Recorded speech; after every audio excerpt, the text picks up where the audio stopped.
Um, I wrote this book because, beyond the fact that the shepherds told me I had to write it,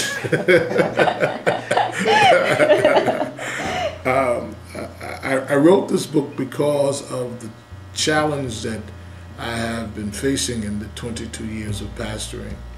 The challenge has actually grown in terms of reaching this generation. It's become more difficult to reach them for Christ, and I realized that even the minds of people that are in the kingdom, in the church, their minds are all over the place, and they're very subjective to the influences of worldview and world thought, even to the point where it challenges their convictions about what they know to be true about Christ and how Christ has affected their life. So I realized that discipline was going to be very important for the Christian believer in this age, that we must be able to stand firm on conviction and biblical truth as it relates to life and for us. So that's what really inspired me to go after this whole treatise about disciplining our thoughts. The inspiration for the disciplined Christian mind had everything to do with the challenge of doing ministry in the 21st century,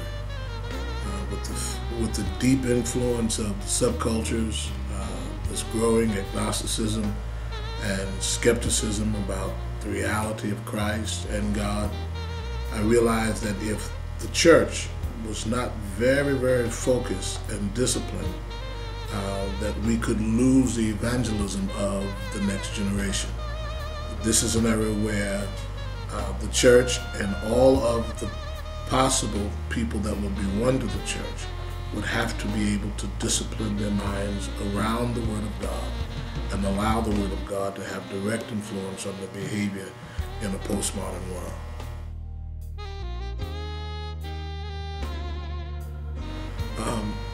Postmodernity is really a concept that's very deep in theology, but to be very, very simple about it, it has everything to do with this.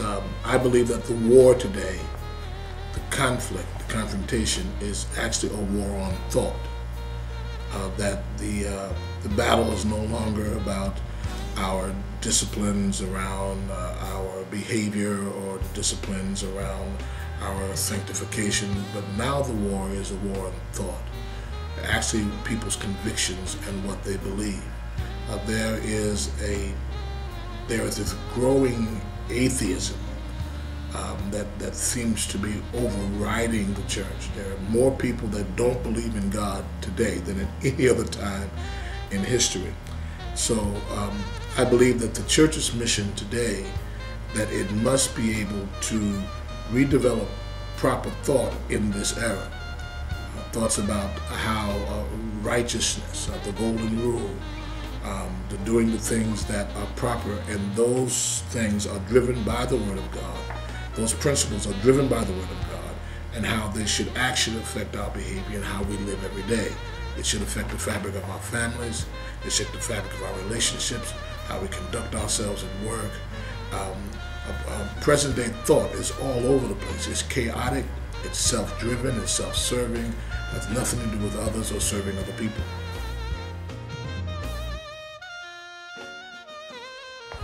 I think this one is relevant to the time.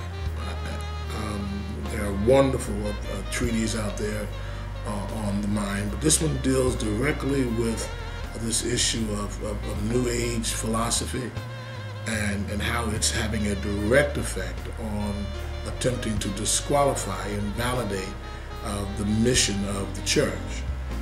And if we are not careful, the church could find itself irrelevant in this coming age.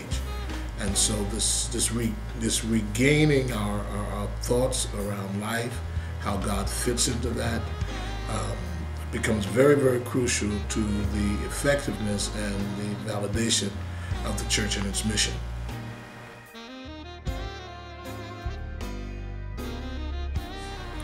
That there is no God and that we don't need Him. And postmodernity really lends to this philosophy that we are a generation, this is an era where we really don't need God. That God is just abstract. He's not real, and that this whole concept of him being real really lends to the individual's ability to interpret truth for himself. So biblical truth becomes absolutely essential to the mission of the church, and reestablishing biblical truth in the convictions of this era and this people is critical. It's critical to saving the nation and saving the world.